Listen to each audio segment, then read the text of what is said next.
Anne Boleyn arrived at Henry's court fired up with radical ideas. She grew up here at Hever Castle in Kent, the daughter of Lady Elizabeth Howard and an ambitious diplomat, Thomas Boleyn. Thomas secured his younger daughter a coveted position as maid of honour in the French court. And it was there that Anne was introduced to the new ideas that were transforming Europe.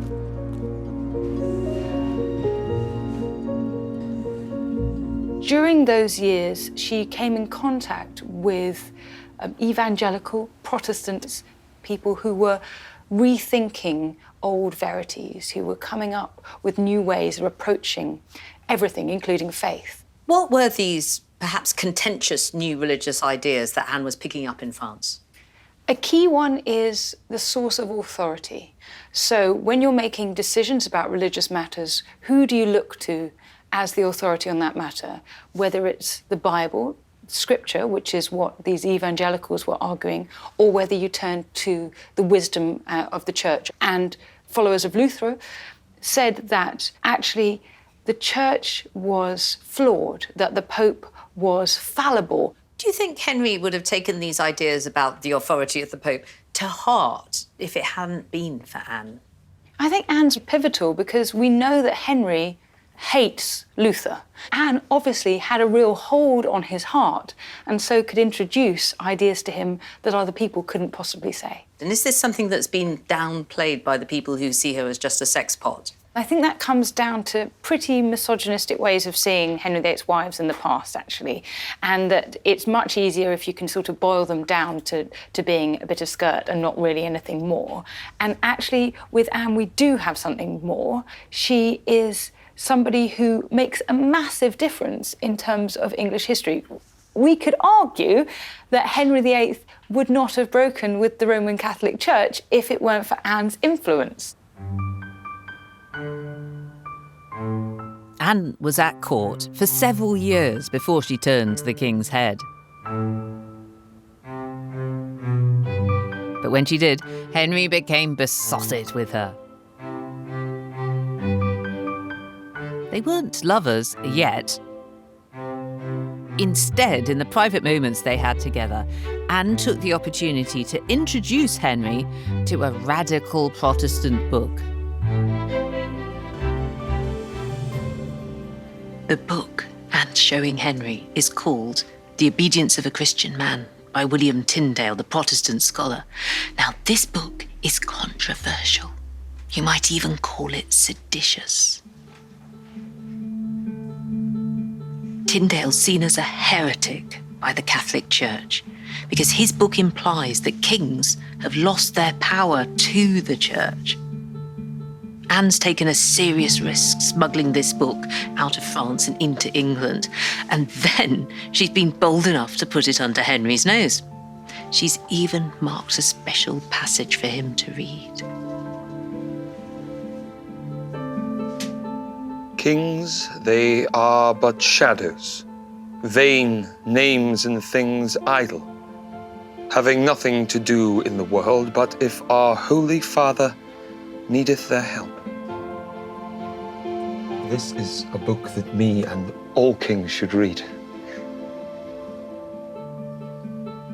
The little interaction shows Anne beginning to persuade the king that maybe not all radical Protestants are bad, and that maybe breaking with Rome could hold advantages from them both. Anne was winning Henry round to some Protestant ideas. And she refused to sleep with the king until he'd made her his new queen. But there were many obstacles in her way. Henry was still married, and his wife had many supporters at court. Eustace Chapuis was devoted to Charles V, who just happened to be the nephew of Catherine of Aragon. Chapuis really loved Catherine of Aragon. It was said that he venerated her like a saint. And partly as a result of this, he really hated Anne Boleyn. In his letters to Charles V, Chapuis describes Anne as more Lutheran than Luther, and he slut-shamed her. He called her the concubine and the whore. And Chapuis really set up this image of Anne that does survive to this day as the wicked, evil seductress, as the original other woman. Anne's genuine intelligence and sense of political strategy just don't fit into this soap opera version of the story. In 1532, Thomas Cromwell became Henry's chief minister. Unlike Henry, he was a radical Protestant who saw Luther as a progressive force. An ally of Anne Boleyn, he saw the King's Great Matter as an opportunity to advance the Protestant cause. So Cromwell began to weave some expert political propaganda. He assured Henry that there was a way to get him his divorce, improve his finances, and enhance his political power. It would just take 2 Acts of Parliament. The first was drafted in 1533. This is the real, actual act in restraint of appeals. And because this act banned appealing to the Pope in ecclesiastical matters, it meant that Catherine was now banned from appealing to the Pope in her and Henry's great matter. From this point onwards, it would be Parliament, not the Pope, it would be London, not Rome, that would be the final authority on the constitutional affairs of England. By this time, Anne had succumbed to Henry's advances.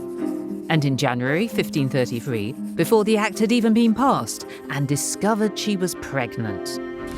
To make sure a potential baby boy was legitimate, they quickly got married. Henry, who was still married to Catherine, was now a bigamist. The Pope expelled him from the Catholic Church. This guaranteed that Henry would burn in hell for eternity. But Henry didn't seem to mind too much, because with Cromwell busy drafting his revolutionary acts, Henry seemed to feel that his powers were limitless. A year later, Cromwell produced a second bill, the Act of Supremacy. This made Henry the supreme head of a new Church of England and severed all ties with Rome. But how could he possibly justify this massive break with Rome? Well, the first clue comes in the very first line of the Act in Restraint of Appeals, where we begin to see Cromwell emerging as one of history's biggest fibbers.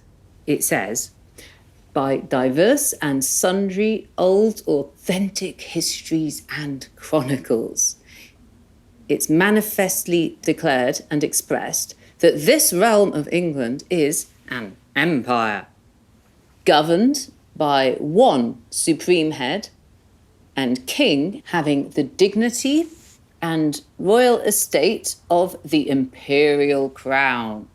What he's saying here is that Henry rules an empire. He is an emperor, as kings of England have been for centuries. And emperors are beholden to nobody, certainly not to the Pope. But where did this whole idea of empire come from? Who was Cromwell kidding?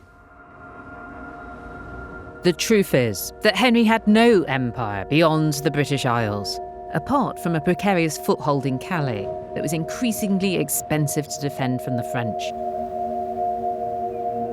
But Cromwell wasn't about to let facts like these get in the way of his master plan.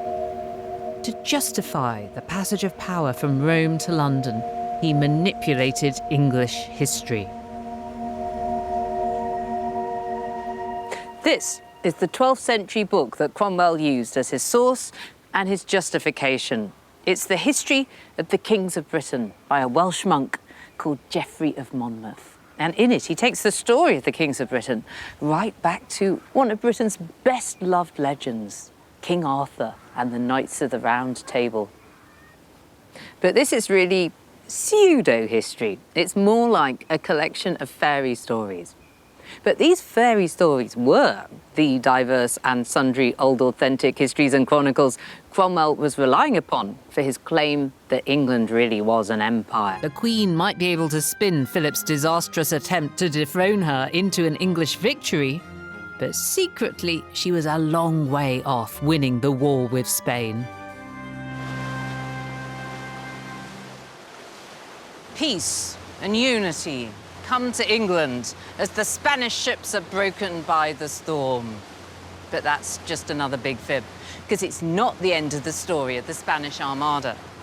By the end of 1588, Elizabethan England was planning a counter-armada. The war with Spain was unfinished business. Around half of Philip's ships had made it home and were now being repaired. So in 1589, Sir Francis Drake led an attack on Spain. His orders were to destroy what was left of Spain's fleet, invade Spanish-owned Portugal, and put a Portuguese king on the throne. But the expedition failed. England's counter-armada was a disaster. Today, English people have forgotten the story of the counter-armada. Was it well known at the time, in the 16th century? Cuando se produce la catástrofe de la contraarmada, fue muy conocido en Inglaterra. La catástrofe fue horrible. Más de 20.000 hombres, más de las 4/5 partes de los hombres que participaron en la expedición perdieron la vida. Claro que fue conocido en la Inglaterra de ese momento.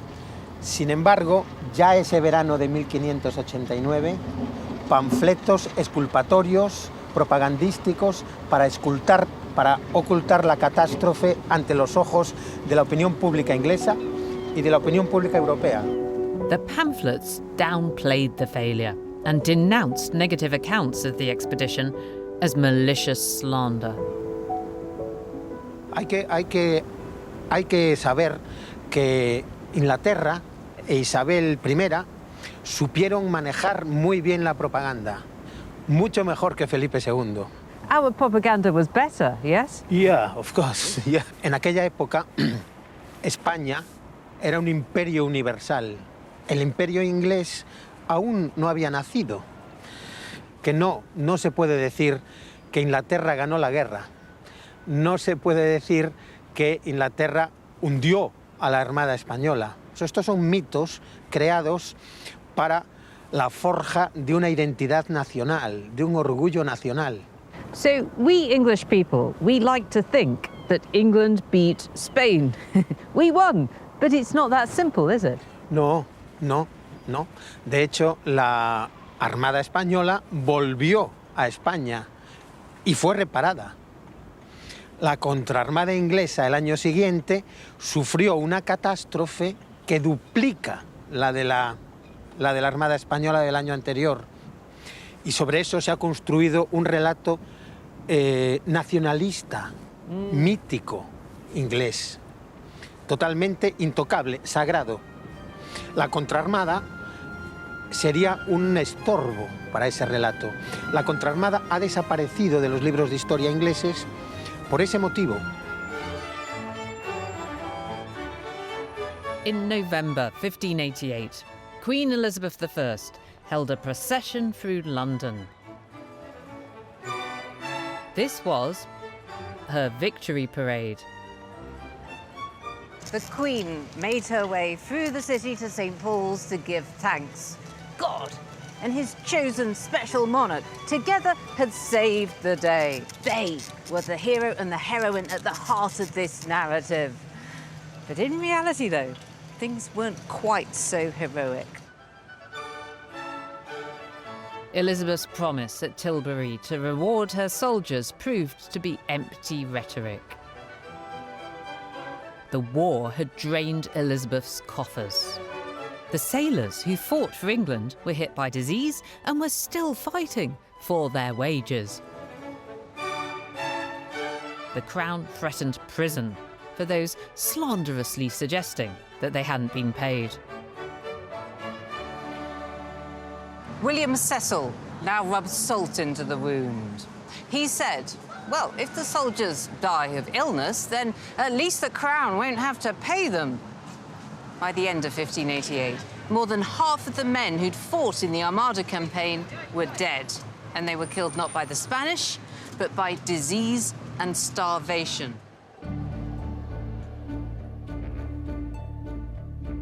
The reality of post-Armada England was economic crisis and an increasingly unpopular queen. It was time for a royal makeover. Elizabeth is now in her 50s, unmarried, and too old to produce the all-important heir to the throne. Her lustrous red locks have gone. Her face is pockmarked. More than ever, Elizabeth must conceal her frailties.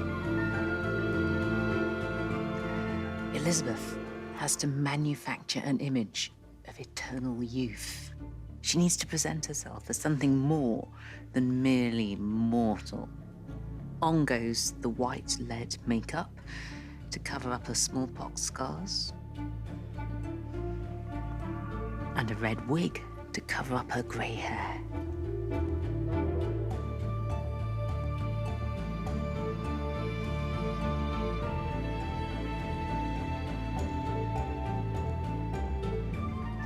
This is Elizabeth I as the Virgin Queen. She's married, but only to her country.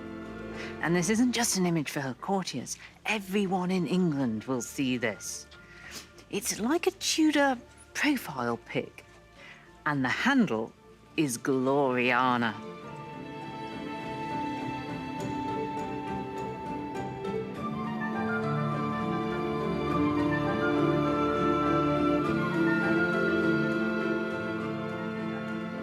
What we're seeing here is the creation of an Elizabethan marketing campaign. Elizabeth had lots of different portraits of herself commissioned, and they were sent out across England, across Europe, and all of them were loaded with propaganda messages. They said that Queen Elizabeth I is pure, that she's powerful, that she's going to make England great again.